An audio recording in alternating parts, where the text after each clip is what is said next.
बिस्मिल्लाहिर्रहमानिर्रहीम, अस्सलाम वालेकुम। प्रोग्राम रियासत अवाम के साथ मैं हूं सलमान हैदर। पाकिस्तान समेत दुनिया भर में आज सहाफत का आलमी दिन मनाया जा रहा है। आज़ादी सहाफत और आज़ादी इज़हार राय किसी भी मुल्क और समाज की तरक्की की ज़ामिन समझी जाती है। रियासती जबर और गैर रियासती अनासर की मुबैना कार्रवाइयों के सबब पाकिस्तान में आज़ादी सहाफत और राय की आज़ादी को शदीद खतरात लाहक है। सिर्फ फ्रीडम नेटवर्क की रिपोर्ट की बात करें तो उसके मुताबिक गुज़िश्ता एक साल में पाकिस्तान में 4 सहाफ़ी कत्ल हुए, जबकि आज, जी हाँ, आज की तारीख में बलूचिस्तान के ज़िला खुजदार में खुजदार प्रेस क्लब के सदर को भी कत्ल कर दिया गया। इसके अलावा पाकिस्तान दुनिया के उन 3 ममालिक में शामिल है जहाँ पीका के काले कानून के तहत किसी ऑनलाइन फॉर्म पर राय देने पर भी मुकदमा दर्ज कर लिए जाते हैं, जबकि दुनिया के बाकी ममालिक में हद तक के कवानीन के तहत कार्रवाई की जाती है। और अब रियासत ने यह फैसला किया कि सोशल मीडिया को मजीद रेगुलेट करने के लिए मजीद सख्त कवानीन की ज़रूरत है। जहाँ सहाफ़त की बात हो रही है, वहीं हम दीगर सियासी मंजरनामे पर बात करें तो बानी PTI ने आलमी जरीदे टेलीग्राफ में भी आर्टिकल लिखा, जिस तरीके से भी नरेट कराया। बहर आर्टिकल आ गया, और ये पहला आर्टिकल नहीं है जो बानी PTI ने जेल से लिखा है। इससे पहले वो इकोनॉमिस्ट में भी लिख चुके हैं। बानी PTI ने अपने इस टेलीग्राफ के आर्टिकल में मुल्क के अस्करी इदारों और अदलिया पर संगीन इल्ज़ाम आयद करते हुए लिखा कि सिवाय मुझे कत्ल करने की कोई हरबा बाकी नहीं रहा, लेकिन उनमें डरने वाली बात कोई नहीं है और वो गुलामी की बजाय मौत को तरजीह देंगे। बानी PTI ने अपने इस आर्टिकल में आला अस्करी अफसर का नाम लेकर लिखा कि अगर मुझे या मेरी बीवी को कुछ हुआ तो उसके ज़िम्मेदार वो होंगे। और बानी PTI की जानिब से ये बड़े संगीन इल्ज़ाम हैं, इसमें कोई शक नहीं। इल्ज़ाम बार बार दोहराए जा रहे हैं, 2022-23 से शुरू हुए, लेकिन अब उसमें थोड़ी शिद्दत भी आ रही है। इससे जो पिछले चंद दिनों में मुज़ाकरात का एक तासुर मिल रहा था वो भी ज़ायल हुआ है। अलबत्ता हाँ, एक पाकिस्तान के खैर ख्वाहों का ग्रुप इंट्रोड्यूस हुआ है जो बानी PTI इस्टेब्लिशमेंट में मुफाहमत चाहता है और सरगर्म है। और इस खबर को ब्रेक करने वाले भी कोई और नहीं, साफ़ी अंसार अब्बासी साहब। और उनकी खबर के मुताबिक lieutenant general retired Naeem Lodhi की सियासी और इदारा जाती मुफाहमत की वो तजवीज़ फ़ौजी हुकाम तक पहुँच भी चुकी है, जिसमें उन्होंने किसी और जमात का नाम लिए बगैर बुनियादी तौर पर फ़ौजी इस्टेब्लिशमेंट और PTI के दरमियान खलीज को ख़त्म करने पर तवज्जो मरकूज़ की है। नईम लोधी के साथ मुशाहिद हुसैन, मोहम्मद अली दुरानी और दीगर कई हाई प्रोफाइल साबिक फ़ौजी, रिटायर्ड ब्यूरोक्रेट्स और सिविल सोसाइटी के अरकान समेत मुख्तलिफ लोगों से राब्ते भी हैं। अब देखते हैं कि पाकिस्तान के खैर ख्वाहों का एक ग्रुप कामयाब हो सकेगा, नहीं हो सकेगा, लेकिन ये कोशिश बहरहाल अपनी जगह खुद एप्रिसिएशन के काबिल है। इसके अलावा मौलाना की एहतजाजी तहरीक का भी आगाज़ हुआ और कल उन्होंने कराची में इज्तिमा से खिताब करते हुए कहा कि सब्जियाँ खरीदी और बेची गई हैं। बड़ा मजमा था, कोई शक नहीं। इंतखाबात में वोटों से भरे बक्से बदले गए, दोबारा शफाफ इंतखाबात करवाए जाएँ। इन तमाम मुतालबात के साथ पाकिस्तान तहरीक इंसाफ के बाद एक पब्लिक पावर सड़क पर है। इंतखाबात के जरिए जो असम्बलियां वजूद में आई हैं वो जाली असम्बलियां हैं कि वोटों में हेर फेर किया गया। ये नहीं कि वोट के बक्से तब्दील किए गए, बाकायदा असम्बलियां खरीदी गई है। ऐवान सदर तक का सौदा हुआ। मामला सुधारो, इलेक्शन दोबारा कराओ, मुनसिफाना इलेक्शन कराओ। अगर कौम मुझे नहीं चाहती तो कोई गिला नहीं। दूसरी तरफ नून लीग की बात करें तो शहबाज हुकूमत पर तनकीद करने वाले राना सनाउल्लाह मुशीर बन गए और ख्वाजा साद रफ़ीक को पार्टी का सेक्रेटरी जनरल बनाने पर नून लीग गौर भी कर रही है। नून लीग से ये जानेंगे कि नून लीग में ओहदों के लिए रस्साकशी चल रही है क्या? जावेद लतीफ़, सेनेटर अफनानुल्लाह और सेनेटर आसिफ करमानी, जी हाँ, इनको भी कोई ओहदा मिलेगा? प्रोग्राम में ऑडियो लीक्स पर भी बात करनी है और उस पर इस्लामाबाद हाई कोर्ट के स्टांस के ऊपर भी बात करनी है। गवर्नर्स की तैनाती का भी जिक्र करेंगे। मेहमानों से तारुफ कराते चलें जी। शौकत बसरा साहब वकील हैं, तहरीक इंसाफ के रहनुमा हैं और अपने आप को फार्म 45 का विनर भी कहते हैं। सारा बानो साहबा किसी तारुफ की मोहताज नहीं, GDA की रहनुमा, उन्होंने अपना कीमती वक्त निकाला। ताहरा औरंगजेब साहबा नून लीग की रहनुमा, वो हमारे साथ मौजूद हैं। तमाम मेहमानों का बहुत शुक्रिया। तो सबसे पहले मैं ज़रा शौकत बसरा साहब, क्योंकि एक कॉन्टीन्यूटी बनी भी इंट्रो की, तो मैंने कहा वो मैं आपके साथ बात कर लूँ। आप मुज़ाकरात भी चाहते हैं, आज फिर हाथ भी बढ़ाया कि मैं पिछले 1.5 साल से मुज़ाकरात के लिए तैयार भी हूँ। आर्टिकल भी ऐसे तुर्श अल्फाज, इतने सख्त अल्फाज आप करते हैं। आज भी आप कह रहे हैं कि 3 जमातों के अलावा बात भी नहीं करेंगे, 3 जमातों के अलावा हर एक से बात हो सकती है। कैसे होगा सर? या हमें समझ नहीं आ रही है, आप लोगों ने एक्सीलेटर बहुत ज़्यादा बढ़ा दिया प्रेशर का। सलमान में पहले तो इंट्रो में आपने जो सहाफ़ती इंटरनेशनल डे के हवाले से बात कही, इस वक्त बदकिस्मती से पाकिस्तान में तो ना सहाफ़ी महफूज हैं, ना जजेस महफूज हैं, ना सियासी कारकुन महफूज हैं। बिल्कुल इस तरह जैसे जंगल का कानून होता है। और बदकिस्मती से, और इसकी सबसे बड़ी वजह मैं ये समझता हूँ कि जो आला अदलिया होती है, अगर वो फैसिलिटेटर का रोल प्ले ना करे या उसकी रजामंदी शामिल ना हो तो ना कहीं इंतखाब चुराया जा सकता है, ना कहीं पे इंसानी हकूक़ की पामाली हो सकती है, ना सहाफ़ी जिस तरह आज सरेआम उनको किडनैप किया जा रहा है, मारा जा रहा है, इस तरह जजेस भी अगर खुद जजेस गैर महफूज हैं तो भाई इसकी वजह क्या है? इस साल 4 सहाफ़ी कत्ल हुए जी। इसकी वजह क्या है? और आज खुशदार प्रेस क्लब का सदर कत्ल हुआ। वो कत्ल हो गया, अल्लाह ताला उनको जन्नत में जगह दे। जो बात मैं कहना चाहता हूँ, ये सबसे बड़ी जिम्मेदारी अदलिया की है। अदलिया आज़ाद हो, अदलिया काम कर रही हो, किसी की जुर्रत नहीं है कि अरशद शरीफ की हम बात करें, वो शहीद हो गए, मुझे बताइए कहा क्या बना उस केस का? आज वो केस लगने को नहीं जा रहा। तो इसकी तमाम तर जिम्मेदारी मैं ये समझता हूँ काजी फाइज साहब पर है। वो चीफ जस्टिस है सुप्रीम कोर्ट के, वो इंश्योर करें, इंसाफ दिखता हुआ नज़र आना चाहिए। मैं बार बार कह रहा हूँ कि हाई कोर्ट के जजेस सलमान भाई, 6 जजेस क्या कह रहे हैं? वो कह रहे हैं कि हमारे घर गैर महफूज हैं, हमारी वीडियोस बनाई जा रही हैं, रिश्तेदारों को अगवा किया जा रहा है, नीचे डायरेक्शंस पास की जा रही हैं, क्रैकर्स फोड़े जा रहे हैं कि ये आप फैसला दें। पेशावर हाई कोर्ट क्या कह रही है? उन्होंने कहा जब हम फैसला मनपसंद नहीं करते तो हमें अफगानिस्तान से थ्रेट कॉल्स आती हैं। तो इसकी जो अभी सहाफ़ियों के वाले साहब ने बात कही, तो मैं ये समझता हूँ कि ये बहुत इस वक्त पाकिस्तान में जुल्म और नाइंसाफ़ी हो रही है। आपके दौर में भी ये सब कुछ था तो सही। अच्छा, मैं कहता हूँ कि जाहिर है पाकिस्तान है ना, पाकिस्तान है, चीज़ें मैं नहीं कहता उस वक्त इतनी इंपॉर्टेंस नहीं थी सहाफ़ियों की जानो माल की। सलमान भाई मैं गुजारिश करता हूँ, पाकिस्तान है, पाकिस्तान में बदकिस्मती से इमरान खान का रोल टोटल 3 या 3.5 साल का, पूरी अगर 76 की हिस्ट्री को देखा जाए, यहाँ पे डायरेक्टली और इनडायरेक्टली इस्टेब्लिशमेंट का रोल कल भी था, आज भी है और रहेगा भी। जब तक हम लोग आईनी दायरा कार के अंदर नहीं जाएंगे, जो आप इमरान खान की बात कर रहे थे, हम डायलॉग पे आ जाता हूँ, हम क्या कहते हैं? यस, हम डायलॉग करना चाहते हैं, डील के लिए नहीं, इक़्तिदार के लिए नहीं, बाहर जाने के लिए नहीं, रूल ऑफ लॉ के लिए। ठीक है। अच्छा, हमने उस वक्त भी अपनी हुकूमत कुर्बान कर दी, लेकिन हमने सरेंडर नहीं किया। हमने उस वक्त भी कहा कि हम लोग सिर्फ और सिर्फ पाकिस्तान में रूल ऑफ लॉ हो। आज भी मैं कहता हूँ मुज़ाकरात हम करें। आप कहते हैं 3 जमातों से क्या मुज़ाकरात करें सलमान भाई?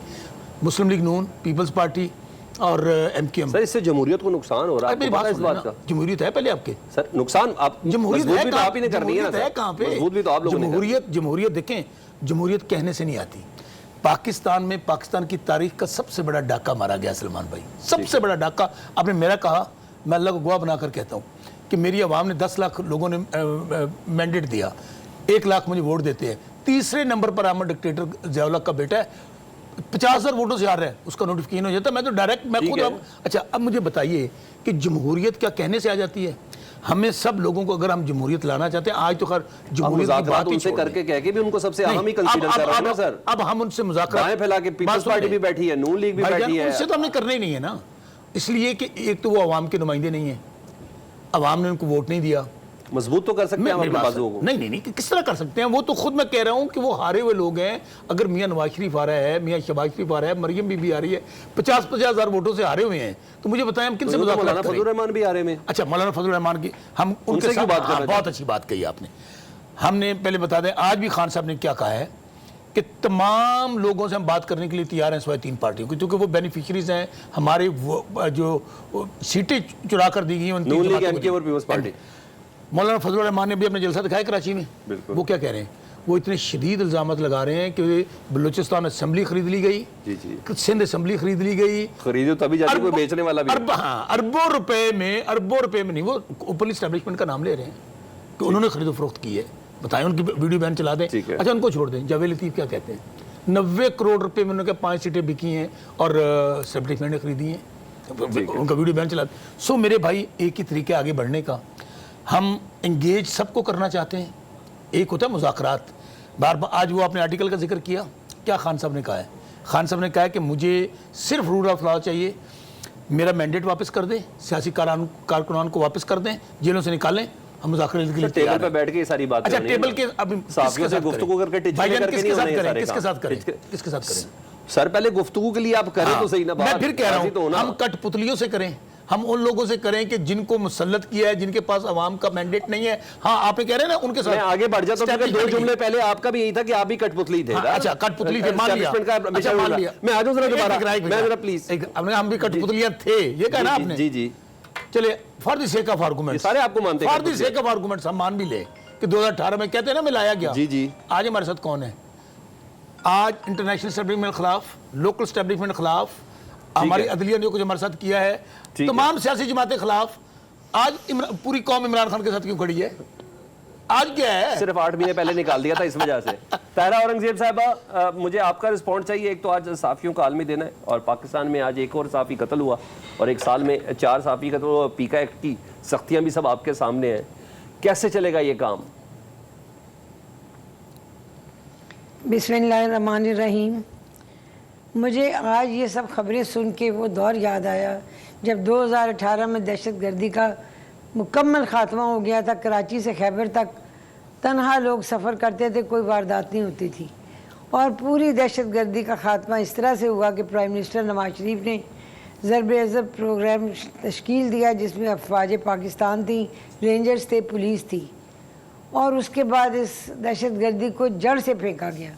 बड़े दुख की बात है कि आज फिर हमारे मुल्क में दहशतगर्दी का दौर है और सहाफ़ी ख़ास तौर पे जो कत्ल हुए हैं मैं उनकी भरपूर मज़म्मत करूँगी। और सबसे बड़ी बात यह है अरशद शरीफ साहब भी जो कत्ल हुए, जिनका इस तरह से दियार गैर में जिनको शहीद किया गया, मैं तो शहीद ही कहूँगी क्योंकि वतन से भी दूर थे। तो ये बड़े लम्हा फ़िक्रिया के वाक़यात हैं। और सहाफ़ी वो कौम है, सहाफ़ी जो हमारी कौम के अंदर वो तबका है कि जो बेचारे सिर्फ अपनी रिपोर्टिंग के लिए सुबह शाम दोपहर रात एक कर देते हैं कि हमने सिर्फ सहाफ़त की रिपोर्टिंग सही जाए, लोगों को सही ख़बरों से आगाही हो, और वो इतनी मेहनत से काम करते हैं। पता नहीं लोगों का इन्होंने क्या बिगाड़ा है कि इनकी तरफ दहशतगर्दी इस तरह तेज़ी से बढ़ रही है। आज जो खुजदार में वाक़या हुआ मुझे उसका भी बहुत दुख है, लेकिन मसला ये है कि दहशतगर्दी के ख़ात्मे के लिए फिर से वही प्लान शुरू करना पड़ेगा जो 2013 से 18 तक किया गया था। ठीक है। और जो क्योंकि उसके बगैर हम काबू पा नहीं सकते। और जो जुडिशल कमीशन की दरख्वास्तें हैं माजी के वाक़यात की, मिलकर ये काम किया था और अब भी हमें उन अदारों को साथ लेके चलना होगा और इस दहशतगर्दी के खात्मे के लिए हर मुमकिन कदम उठाना होगा।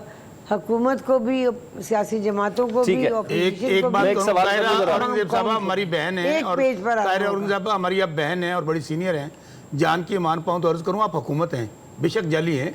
अरशद शरीफ का केस सुप्रीम कोर्ट में लगा हुआ है, क्यों आप फॉलो अप नहीं करते उसको?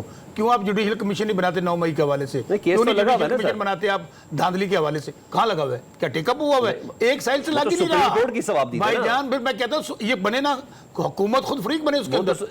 जी आप रिस्पॉन्ड करेंगी प्लीज तारा साहबा? जी जी, ये शौकत बसरा साहब आपसे बात कर रहे थे। हम जहां आप कहें शौकत बसरा साहब, हम तो आपसे डायलॉग करने को भी तैयार हैं। आप खुद ही नाराज़ हैं और कहते हैं जी PMLN और पीपल्स पार्टी से मुज़ाकरात नहीं कर सकते, इस्टेब्लिशमेंट से कर सकते हैं। लेकिन आपकी पार्टी से आवाज़ें भी मुख्तलिफ उठती हैं।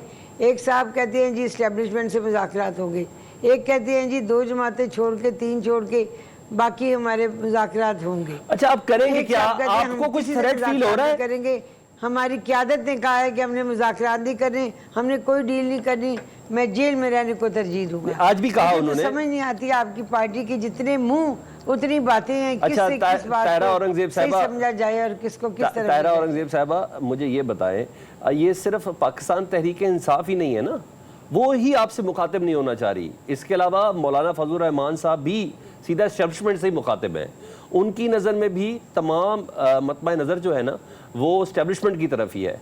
आप लोग सिर्फ और सिर्फ इस्टेब्लिश किए गए हैं, लाए गए हैं। उनकी गुफ्तगू से अंदाज़ा होता है मुल्क को ठीक करो वो इस्टेब्लिशमेंट से कह रहे हैं, इंतबा करो इस्टेब्लिशमेंट को कह रहे हैं, मैंडेट जाली था इस्टेब्लिशमेंट को कह रहे हैं, असम्बलियाँ खरीदी और बेची गई ये इस्टेब्लिशमेंट को कह रहे हैं। तो आपको तो सीरियस ही कोई नहीं ले रहा। मौलाना साहब बड़े ज़ीरक सियासतदान हैं, हमारे साथ उनके ताल्लुकात आज भी बहुत अच्छे हैं। मोहम्मद नवाज शरीफ साहब के साथ, मोहम्मद शहबाज शरीफ वज़ीर आज़म पाकिस्तान के साथ, मौलाना साहब जो हैं वो जो भी बात कर रहे हैं, मैं नहीं समझती कि वो बात वो किस वजह से कर रहे हैं और उनके साथ क्या ऐसा काम हो गया है, ये वो खुद बेहतर बता सकते हैं या उनकी पार्टी की सीनियर क़यादत बता सकती है।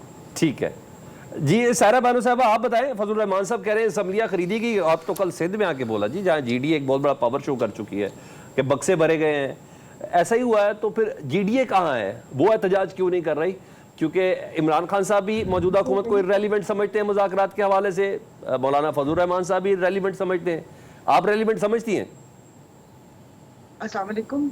जी, आज वो शुरू से मैं भी कुछ अपना वो कर दूं। आज़ादी सहाफत का दिन है, तो मुझे नहीं पता कि वो आज़ादी कहाँ पर है जब एक सियासी पार्टी पूरे के पूरे चैनल खरीद ले और फिर ये बताया जाए कि इस मौजू पे बात करनी और इस मौजू पे बात नहीं करनी, और एक हुक्म के मुंतजिर हो कि किसका नाम लेना है किसका नाम नहीं लेना। तो उस मुल्क में ये दिन मनाना मेरे ख्याल में बनता नहीं है।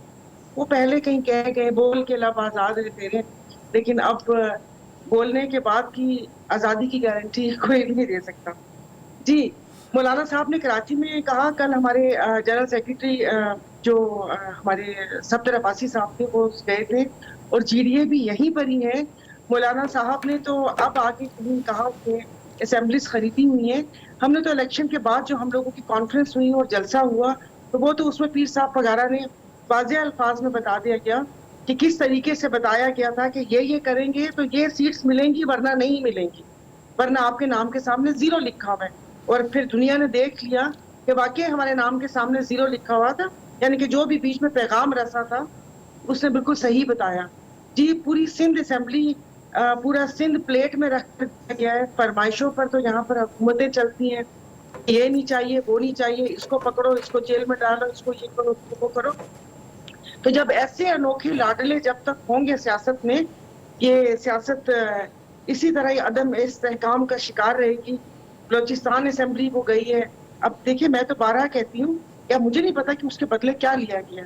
क्या यहाँ पर जमीनें ली गई हैं, बलोचिस्तान के मादनी वसाइल का सौदा हुआ है, क्या हुआ है?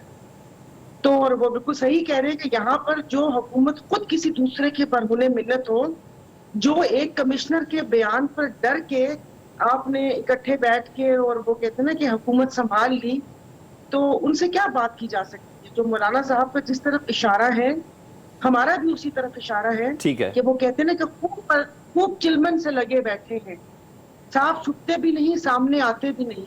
तो अब ये जो चिलमन है ना, ये दुश्मन है हमारी। अब ये अच्छा, चिलमन हट जानी चाहिए, साफ साफ आके सारी बात गुफ्तगू होनी चाहिए। वो कह रहे ना कि कोल्हू के बैल की तरह आंखों पे हम खोपे चढ़ा के बार बार नहीं घूम सकते। ठीक है। अब कहीं तो हम लोग पहुंचे कि वो इन 76 साल का सफर था, वो आप देखें तो ऐसे ही है कि वो अमीर कारवां हमें वापस उसी जगह पर लेकर आते हैं जहां से आगाज सफर हुआ था, वापस से हम वहीं पर खड़े होते हैं। तो आप तो ये बताएं, मौलाना आप कौन सा प्लेटफॉर्म को यूज करेंगे? ये तो आपने बता दिया कि मौलाना साहब भी सही कह रहे हैं, इमरान खान साहब भी सही कह रहे हैं, तो आप अपना एक तो कल के एक जलसे के अंदर तो आप शामिल थे, जीडीए का प्लेटफॉर्म था, मगर बाकायदा तौर पर आप लोग इस एहतजाज को कैसे, क्योंकि आपने किसको प्रेशर में लेके आना है, किसको मुखातिब करना है, कौन करेगा ये सारे मामला को दुरुस्त? कौन करेगा? जी जी। वो जो मेरा पता नहीं प्रोग्राम चल रहा है, वो जो कहते हैं कि हम मुदाखलत नहीं करते, सर मुदाखलत है। वो 2018 में भी मैंने देखी थी, क्योंकि उससे पहले का अपनी आंखों देखा तो मैं नहीं कह सकती। 2018 से मैंने सारा सिस्टम देखा है और ये हुआ है। और ये 76 साल मुदाखलत अगर कोई समझता है कि ये बहुत जल्दी खत्म हो जाएगी, तो ऐसा नहीं हो सकता।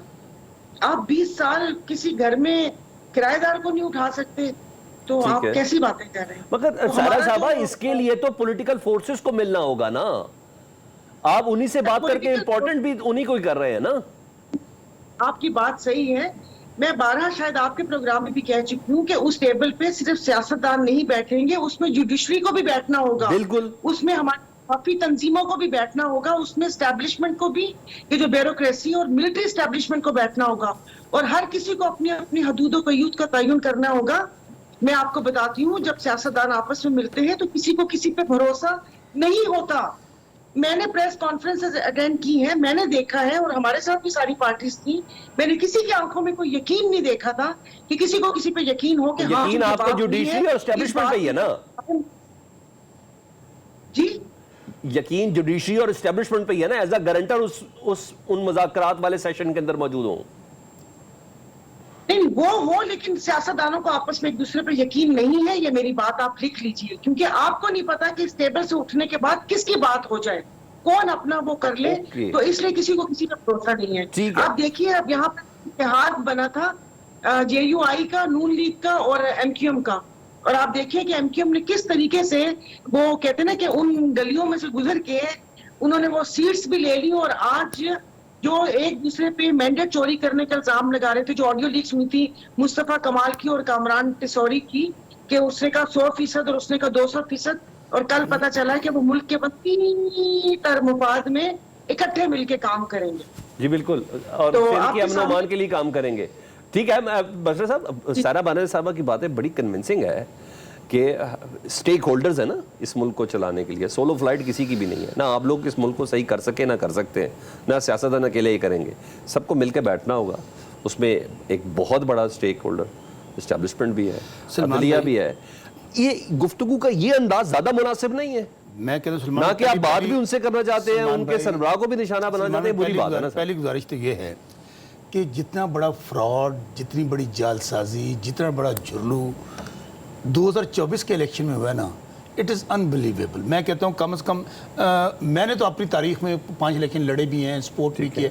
इस तरह की पंजाबी कहते हैं नेर नगरी कदे इस तरह का नेर नहीं चलिया। ठीक है, जैसे आपके वो ज़राए होते हैं ना साफ़ी भाइयों के, मेरे भी ज़राए हैं, हमारे एक दो दोस्त हैं जो मेरे कलीग्स हैं एजेंसीज के अंदर भी, सिर्फ पंजाब के अंदर 25 से 30 अरब चला है सीटों की खरीदो फरोख्त पे। 25 से 30 अरब सिर्फ पंजाब की हद तक। और ये आपके जरा ये खबर दे रहे हैं बहुत बड़ी। मैं देखो, मैं फिर आपको बात कह रहा हूँ। आप पीटीआई के जावेद लतीफ तो नहीं बन गए। सुनिए सुनिए मेरी गुजारिश, वो हमारी खरीदी गई है, हमने क्या बनना है। अच्छा, वो ठीक है। जावेद लतीफ साहब तो ये कह रहे हैं ना, उनकी क्यों खरीदी भी? मैं सुनो, वो कह रहे हैं कि 5 सीटें जो शेखुपुरा वाले थी, जीती किसने थी? पीटीआई ने। जी जी, सौदा उनका किसी और के साथ हो गया। अब मैं गुजारिश ये करता हूँ कि इस तरह तो मामला आगे नहीं बढ़ सकता। आप 2024 से गुजर रहे हैं और आज तक हम ये ही नहीं कर सके कि हम लोग कोई इलेक्शन साफ और शफाफ करवा सकें। हमने ईवीएम मुतारफ करवाई, ठीक है। सबसे पहले आते इस पीडीएम के टोले ने ईवीएम को ख़त्म किया। ठीक है। आपके साथ इंडिया है सलमान भाई, मैं कहता हूँ वहाँ पे भी गुर्बत है, महंगाई है, बेरोजगारी है, इश्यूज हैं, लॉ एंड ऑर्डर भी होगा। उनकी इलेक्शन सिस्टम प्रोसेस पे कोई बंदा उंगली नहीं उठा सकता। सही कह रहे हैं। क्या वजह है? आखिर हम लोग आज भी हम क्या कर रहे हैं, वो मंगते आंगर ना, बेगर्स कांट बी चूजर, और एक निज़ाम ये जो जाली बनाया गया है, ये बनाया भी पाकिस्तान के लिए नहीं गया, बाहर की दुनिया को बताने के लिए। देखें जी, हमारे यहाँ ये जमहूरियत है, लिहाओ सानू पैसे दो, डॉलर दो, ठीक है। ये उनको फ्रॉड और चक्कर देने के मगर लिए। एक बात बताऊं, ये भी कोई तरीका नहीं है जिस तरह का टेलीग्राफ पे कॉलम लिख दिया। मैं अपनी बात क्या शायद करें? मैं इसीलिए क्या सियासतदान करें? नहीं हूं, शायद मैं इसीलिए सियासतदान नहीं हूं।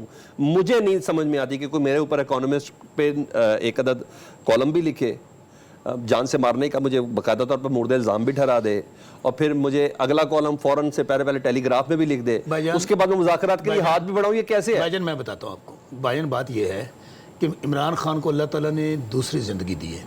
आपके सामने उन पे अटैक हुआ, कुछ छुपकर तो नहीं हुआ ना, गोलियां लगी। अच्छा, उसके बाद आप देख लीजिए जो जुडिशल कॉम्प्लेक्स में उनके साथ हुआ।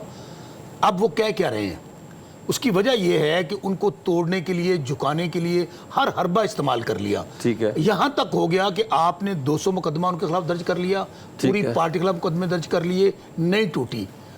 9 मई का आपने सो कॉल्ड बयानिया बनाया, फॉल्स फ्लैग ऑपरेशन हुआ, 8 फरवरी को लोगों ने जवाब दे दिया।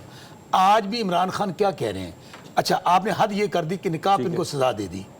आज तक उनकी बेटियां कुरान पाक पे हलफ उठा रही हैं, यानी कि इतना बड़ा, या बड़े दुख की बात। हम कहते हैं पाकिस्तान का मतलब मैंने आना उस पे मैंने बात करनी है। आज हम क्या कह रहे हैं, आज हम ये कह रहे हैं कि क्योंकि पूरा पाकिस्तान इमरान खान के साथ खड़ा है, 8 फरवरी को और किसको पता चल गया, मेरे भाई अगर इमरान खान की जिंदगी को खतरा है तो वो नाम ले रहे हैं, क्या गलत क्या कर रहे हैं। अच्छा इमरान खान नाम ले रहे हो, बात भी कर रहे हैं। एक सेकंड मैं आता हूं दोबारा, मैं प्लीज मेरी बात सुनिए ना भाईजान, ਤੁਸੀਂ ਦੱਸੋ ਤੁਸੀਂ ਗੱਲ ਆਪਣੇ ਟੀਵੀ ਦੇ ਮਾਲਕ ਨਾਲ ਕਰੋਗੇ ਜਾਂ ਪ੍ਰੋਡਿਊਸਰ ਨਾਲ ਕਰੋਗੇ ਤਨਖਾਹ ਵਧਾਉਣ ਵਾਸਤੇ?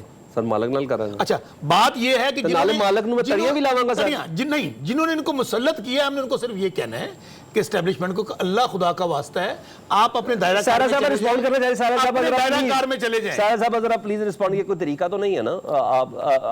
आपने जिनसे बात कर ली है उन्हीं पे इल्जाम भी साथ लगा रहे हैं। इल्जाम नहीं ला रहे, ये स्ट्रेटजी होती है, ये मिन्नत है, मिन्नत कर रहे हैं। उनको कह रहे हैं कि अपने दायरा इख्तियार में चले जाएं। मुझे लग रहा है जो अंदर रोल है वहां पे चले जाएं। सारा साहब रिस्पॉन्ड करे, फिर मैं तारा औरंगजेब साहब के पास आता हूं। बात दोनों तरफ से है ना कि कुछ वो खिंचे रहे, कुछ हम खिंचे रहे।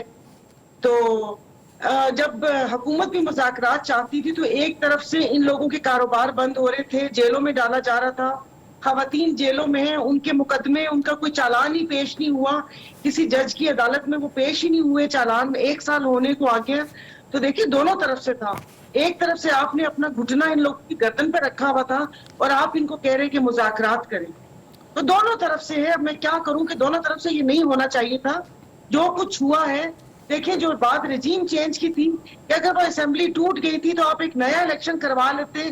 बाखुदा नून के हालात बहुत बेहतर थे उस वक्त। जो उस वक्त आपको पता है कि लोगों जो एक महंगाई या चीजों का आलम था, ठीक है। पीटीआई के ग्राफ थोड़ा सा नीचे हुआ था। तो ये किस अफलातून ने कहा था कि आपने ईवीएम और उसके पीछे ईवीएम एक शोशा छोड़ा था। ठीक है। मुझे सिर्फ 1 मिनट दीजिएगा। ठीक है। वो पीटीआई के बहुत सारे मेंबरान खुद भी नहीं चाहते थे। ठीक है। अगर होता तो बलदियाती इलेक्शन हुए थे, फिर वहां पर गिलगित बल्तिस्तान और इधर हुए थे, ये ईवीएम इस्तेमाल कर लेते। और सबसे बड़े मजे की बात यह है कि असेंबली में 2 बोर्ड लगे हुए, यस और नो के, और आगे बटन भी लगे हुए। ठीक है। उसको कभी इस्तेमाल नहीं किया। चोरी छुपे वो कहते हैं ना। अच्छा, ये इसहाक डार साहब को क्यों बना दिया? आप कह रहे हैं ना कोई कोई कौन सा अफलातून था, तो इसहाक डार साहब को भी नायब वजीर आज़म बनाने में कोई अफलातूनी दिखाई गई है? शहबाज शरीफ साहब काफी नहीं थे? आपको क्या लगता है, ये नून लीग की जरूरत थी कि एस्टेब्लिशमेंट की जरूरत थी? किसने किससे वादा पूरा किया है? मुझे कह रहे जी जी, आप ही से सवाल कर रहा हूं। वो उनकी समझ नहीं आई कि वो क्या था। हालांकि उन पे तो इतना यकीन नहीं करना चाहिए था कि जिस वक्त नवाज शरीफ साहब नाअहल हुए थे तो सुना था वो अपनी सीवी लेके बाजवा साहब के पास चले गए थे कि अब मेरी टर्न है, मैं वजीर, और वो माफ गवाह भी बने थे। ठीक है। अब मुझे नहीं पता कि बड़े मियाँ साहब ये बताना चाह रहे हैं कि मेरी भी कुछ चल रही है, बाकी उनका कुछ समझ नहीं आ रही थी, या अपनी तरफ से इन्होंने मोहसिन नकवी साहब का रास्ता रोका है कि अगर कल को कोई मियाँ से छोटे मियाँ साहब कुछ काम करते हैं तो ये ना हो कि मोहसिन नकवी साहब आ जाएं, क्योंकि राना सनाउल्लाह साहब के बयानात सामने हैं। तो अब इस पार्टी का भी तो नहीं पता चलता ना, उधर से जावेद लतीफ साहब, उधर से राना सनाउल्लाह, फिर मुसद्दिक मलिक साहब और कहते हैं कि ये हुकूमत लेना नहीं चाहते थे। तो ये भी एक बंदा बता दे, नहीं तो जो इस किस्म की बातों के साथ कहने वाले कहते हैं तमाम अंडरस्टैंडिंग से नून लीग कोई बेवकूफ जमात तो है नहीं। एक छोटी सी ब्रेक, और ब्रेक के बाद तारा औरंगजेब साहब से सवाल करेंगे कि नून लीग परेशान है, ये एक स्ट्रेटजी के तहत है कि राना सनाउल्लाह साहब की स्टेटमेंट थी तो उनको अब बाकायदा मरकज के अंदर रख लिया गया, जावेद लतीफ साहब भी कुछ इतना मुनासिब नहीं बोल रहे, ये क्या चीज़ है? और ऐसे में इसहाक डार साहब का नायब वज़ीर आज़म बनना एक सवाल तो है, किसकी ख्वाहिश है? इस ब्रेक के बाद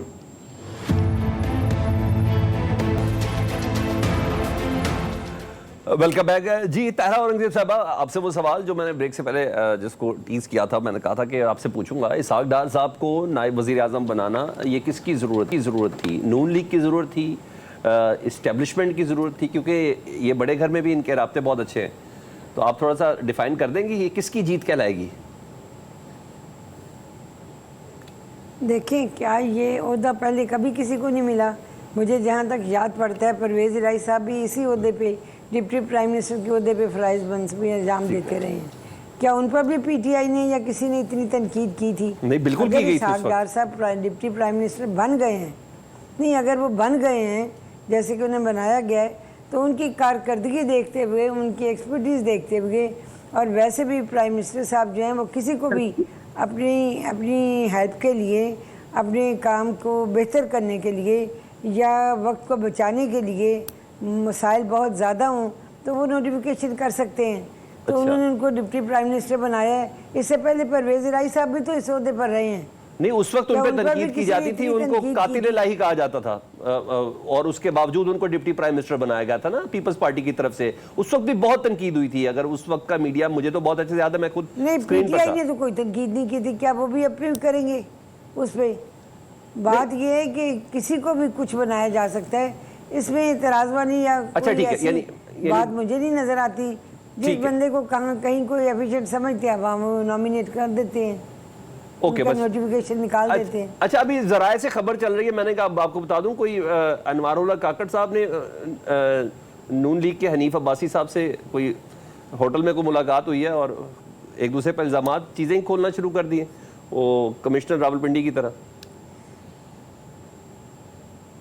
देखिए, मैं आपसे अर्ज करूं, ना तो उस निजी होटल में मैं मौजूद थी, ना मेरे सामने ये वाकया हुआ है। ठीक है। अलबत्ता मैंने टीवी पे टिकर चलता हुआ देखा, कोई गन्नम के बारे में बातचीत हुई है। ये तो हकीकत है कि केयर टेकर गवर्नमेंट में हमने इतनी गन्नम इंपोर्ट नहीं करनी थी जितनी हम 35-36 लाख टन से ज़्यादा कर चुके। ठीक है। उसकी वजह से अब गंदम का जो किसान है वो रो रहा है सड़कों पे कि बारदाना नहीं है और गोदामों में जगह नहीं है, पुरानी गंदम उसमें पड़ी है, तो नई गंदम कहाँ रखी और उसके जाए? जिम्मेदार अनवारुल्लाह इसलिए काकड़ भी साहब ये हैं। बहुत बड़ी एक नहीं, हमने ये नहीं कहा कि अनवारुल्लाह काकड़ साहब हैं, ना मैंने उनका नाम लिया ना मैंने कहा है। ठीक है। मैंने ये आपसे अर्ज किया है कि केयर टेकर गवर्नमेंट में गंदम का एक बहुत बड़ा मसला था जो ठीक है। यूक्रेन और रशिया से इतनी गंदम नहीं प्राइवेट मंगवानी सेक्टर चाहिए को भी थी। इजाजत दे दी हमारा गई किसान कि सड़क आप पर भी बिल्कुल import सही कर कह रही है। सकते हैं। नहीं तो मंगवानी इसके लिए एक तहकीकाती ठीक है। कमेटी प्राइम मिनिस्टर साहब ने बनाई ठीक है। है, जिसको एक चीफ जस्टिस साहब जो रिटायर्ड हैं वो हेड कर रहे हैं। ठीक है। इसकी रिपोर्ट चंद दिनों में सामने आ जाएगी। बाकी जो वाकया हुआ है उसके बारे में मुझे कुछ ठीक है। आप साथ ही रहे। मैं बसर साहब, जारी बात है, जितनी एक्सपीरियंस और तजुर्बेकार वो सियासतदान है तारा औरंगजेब साहबा, उनसे मुझे इसी ही इसराहत की तवक्को थी। हनीफ अब्बासी साहब से भी जो ज़राए, क्योंकि वेरीफाइड अकाउंट है इसलिए मैं अब ये बात कर सकता हूँ। वेरीफाइड अकाउंट एक नहीं 100 से ज़्यादा मेरे सामने आ चुके हैं। हनीफ साहब से साबिक वज़ीर-ए-आज़म अनवारुल्लाह काकड़ साहब की मुबैना तौर पर गुफ्तगू हुई है और उसको रिपोर्ट हुआ, कुछ देर में शायद वीडियो भी आ जाए, शायद हमारे प्रोग्राम के दौरान ही आ जाए तो हम चला दें। उस पर हनीफ अब्बासी साहब ने बाकायदा तौर पर कहा है कि आपने कमीशन खाया है, अनवारुल्लाह काकड़ साहब को कहा है कि गंदम को इम्पोर्ट करने में, और उसका जवाब ये हुआ है, साबिक वज़ीर-ए-आज़म अनवारुल्लाह काकड़ साहब ने कहा अगर मैंने आपसे फार्म 47 वाले मामलात खोल दिए ना तो नून लीग को छुपने की जगह नहीं मिलेगी। जिस बंदे ने इलेक्शन कंडक्ट कराया है, सलमान भाई, अल्लाह हक है। पंजाबी जी कहते हैं मैं तो कह रहा हूं कमिश्नर रावलपिंडी की बदवा तो नहीं लग गई। अल्लाह हक है। 100 दिन चोर दा ते एक दिन साथ दा, पंजाबी की मिसाल तो नहीं है आपने। ठीक है। देखें, ये सब एक थाली के चट्टे बट्टे हैं। ये अनवारुल्लाह काकड़ आपने कहा ना इलेक्शन मुनक्किद कराया, उनसे ज्यादा किसको पता कि क्या क्या वारदात हुई है, कहाँ से फार्म 47 तैयार हुआ है, कौन कौन हारे हुए हैं। तो ये सब बोलेंगे। उसकी वजह मैं बताऊं कि इन लोगों ने जिस तरह पाकिस्तानी अवाम को भेड़ बकरियां समझ के, ये 76 साल से तमाशा लगा हुआ है ना, आए हैं लुटो ते फुटो। अच्छा, एक और बात बताऊं आपको, अभी आपस में लड़ रहे हैं। काकड़ साहब कौन है? काकड़ साहब भी मेरे भाई, इन्हीं के वोटों से बन के आए हैं सेनेटर। बिल्कुल बन के आए हैं। मोहसिन नकवी कौन है? उसी दौर के इन्हीं के वोटों से बन के आए। फैसल वाडा कौन है? उन्हीं के वोटों से बन के आए हैं। ये सब तो एक तरह के लोग हैं। अच्छा, एक तरीका वारदात है। ठीक है। अभी 4 दिन चलेगा, लेकिन मैं किसान की बात करनी है। किसान के साथ बहुत जुल्म हो रहा है। सलमान भाई, इतना जुल्म हो रहा है, किसान जिंदगी मौत की कश्मकश में है, गंदम बाहर पड़ी है। वारदात को जो 150 अरब सेकंड से मैं सारा रिस्पॉन्ड करेंगे क्योंकि आपको मैंने केस तो दे दिया है क्या?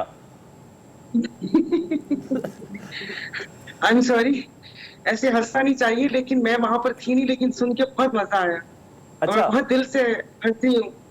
और ये देखिएगा, ये जो ऐसी ये जो हांडी होती है ना साजे की, और वो भी चोरी का माल, आपने देखा होगा अक्सर चोरी के माल पे किस तरीके से झगड़ा होता है। और ये जो साजे की हंडियां हैं, इंशाल्लाह ताला बीच चौराहे पर फूटेगी और फिर पता चलेगा। उससे पहले जो ऑडियो लीक्स हुई थी यहाँ पर एमक्यूएम की, वो तो उन्होंने संभाल लिया, लेकिन यहाँ पर अगर उन्होंने बाप पार्टी के बाप के पंगा सिंह उड़ाने की कोशिश की तो उनको पता चल जाएगा। और बसरा साहब सही कह रहे हैं कि ये आहिस्ता आहिस्ता सब कुछ सामने आएगा।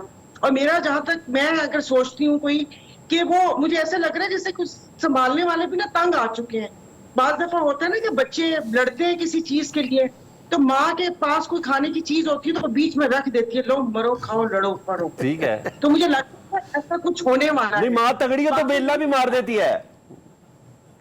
हाँ, बाकी देखिए अफसोस होता है, मतलब ये लोग बैठे हुए हैं और मुल्क चलाने वाले ये हैं। अच्छा, लगता है लाने वाले ही तंग आ गए और बड़ी जबरदस्त मिसाल दी। बहुत शुक्रिया सारा बारो साहबा, तारा औरंगजेब साहबा, निहायत मोहतरम हमारी गेस्ट शौकत बसर साहब, आप सबका बहुत शुक्रिया। प्रोग्राम से सलमान हैदर को इजाजत दीजिए। अल्लाह हाफिज।